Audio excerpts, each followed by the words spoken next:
Salam, mənim adım Nailədir, 22 yaşım var. İkinci kitabımı birlikte yazırıq, bölüm 1. Axır ki, ikinci kitabı yazmağa başlayıram. Əslində, Səni Tapdım adlı kitabı yazacaqdıq, amma onu dayandırıram. Çünki bəzi nüanslar var ki, onları hələ qeyd eləməmişəm.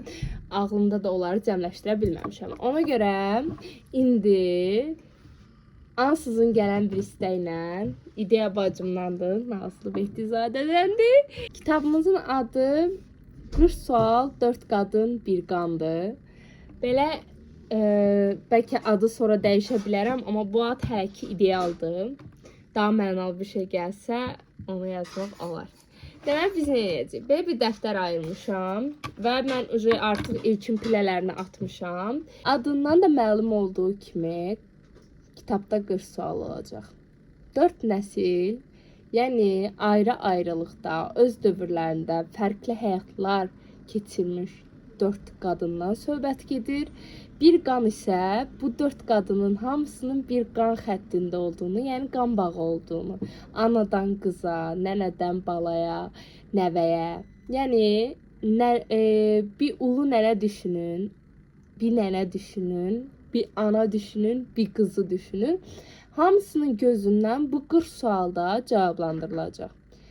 Və belə bir şey var, ən əsası kitabı daha dəyərli edən şey bilirsiniz nədir? Bu 4 nəslində indi həyatda olmasıdır və hər birinin dilindən deyiləcək. 40 sualın 40-ı cəmləşdirməmişəm, yəni tam belə bütün bir ömrü yazacaq qədər 40 sual nə ola bilər deyə tam yazmamışam, amma müəyyən bir suallarım var idi, onlar buradadır. Onları 40 suala bölüb düzənləyəcəm. Dünən ilk 1941 doğumlu nənədən aldım. Bütün, yəni müsahibə götürdüm ondan, bütün həyatını, ən dərinliklərinə, qırıldığı nöqtələrə, hər şeyinə qədər də.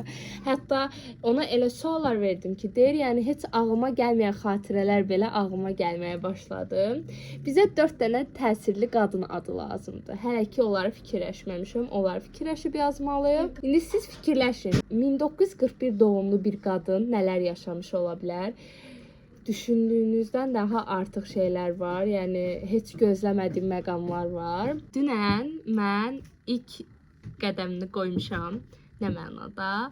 Səs yazma var əlimdə, 1 saatdan çoxdur, hələ onlar ortaya yığılmış bir hallardır. Verdiyim sualların cavablarını almışam.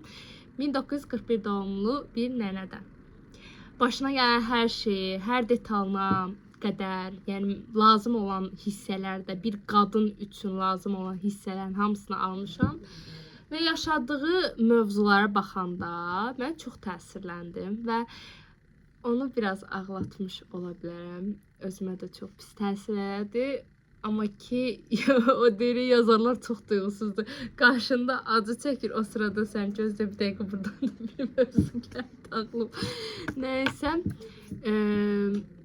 yaralarına çox dəydiyimi hiss elədim. Amma o yaraları da danışdı. Heç nəyi gizlin qoymadı. Amma bizə 4 ad lazım olacaq. 4 qadın, təsirli 4 qadın adı lazım olacaq. Onu səs yazmalara yazdım. Mənim indi hazırda əlimdə olan suallar əsasında. İndi biz o sualları parçalayacağıq. Onun verdiyi cavabları ayrıca yazacağım. Sonra o cavabları ümumiləşdirib, düzənləyib arxasında yazacaq. Belə bir şey var. Mən bədii dildə yazmayacağam bunu. Hər kəsin verdiyi cavab dilində yazacağam.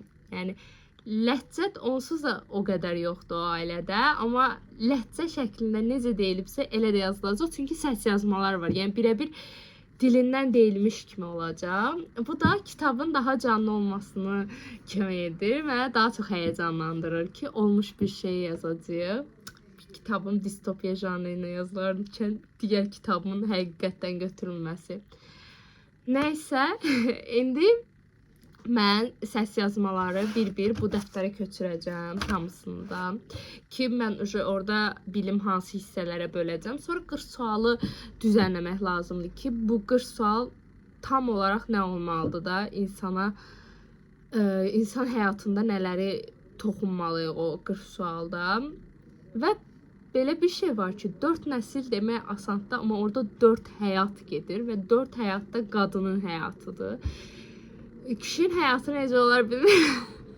Amma qadın tərəfindən həmişə hər şey duyğusal olduğundan, bunu da çox duyğusal olacağını düşünürəm. Nəysə, ortalama fikirlərimin hamısını dedim. İndi mən onun üstündə işləməyə keçirəm. Görək necə bir şey çıxacaq. Elə ilk Nərənin verdiyi cavablara baxanda bir kitab çıxır ortaya. Yəni digərlərinə dair ayrı kitab yazmalı ki, yox, mən bunu ümumiləşdirib bir kitab eləyəcəm və hər dövründə öz hissəsi olduğunu görəcəksiniz. Yəni hər dövrdə qadın çətinliyi deyə bir şey var. Yəni qadınlar hər dövrdə çətinlik çəkir. Mən 1941-in çətinliyini məncə heç bir dövrdə görməyəcəyik. Hər dövrün öz çətinliyi var, amma yəni çətinliklər həmişə olur. Bundan sonraki nəsillərdə də olacaq. Bundan əvvəlki nəsillərdə də var. Hamı deyir, keçmiş dövrdə qadınlar belə deyildi, keçmiş dövrdə qadınlar elə idi falan. Keçmiş dövrdə qadınların gözünü yumublar. Yəni o qədər yumublar ki, qadınlar onsuz da nəsə edə bilmirdi. İndi etməyə başlayıblar. Onda da deyirlər ki, keçmiş dövrdə qadınlar belə deyildi. Keçmiş dövrdə qadınlar necə idi? Geyimlərinə qədər, nələr elədiyinə qədər bir qadının gözündən yazılacaq, sonra orta hissədə yazılacaq. Elə bir belə düşünün də, 1941, 1960 sonrası, 1980 sonrası, sonrası 2000 sonrası, 20 ildən bir gedən bir dövrdən danışıram sizə. Ayda mən çox həyəcanlıyam, bilmirəm. Yəni belə danışıram, məncə sizi də həyəcanlandırmışam. Belə. Əslində çox detal verməyəcəkdim, amma üstündən də olsa mövzudan danışdım. Bu mövzunu olsa kim istəyir götürsün, amma bu mövzunun əsl hekayəsini heç kim yaza bilməz. Çünki bu 4 qadın hekayəsini tək biləcək olan şəxs mənəm. Və mən onları tək-tək ayrı-ayrılıqda danışacağam. Niyə? Çünki biz qadınlar belə bir söhbətimiz var. Heç kimin yanında rahat deyilik. Yəni ola bilər ki, kimisə istəmisən, alınmayıb, ya nə bilim nələrsə başına gəlib, kiminsə yanında bunu danışa bilməzsən. Amma mənim yanımda danışa bilərsən, çünki hekayən ölümsüz olacaq. Buna görə də adları fərqli qoyacağam. Onları narahat eləməmək üçün o 4 qadını.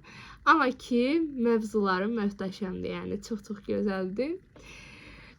Və bilmirəm, mən çox həyəcanlıyam, çox həyəcanlıyam. Nəysə, onsuz da həmişə kimi bilirsiniz, davam edin.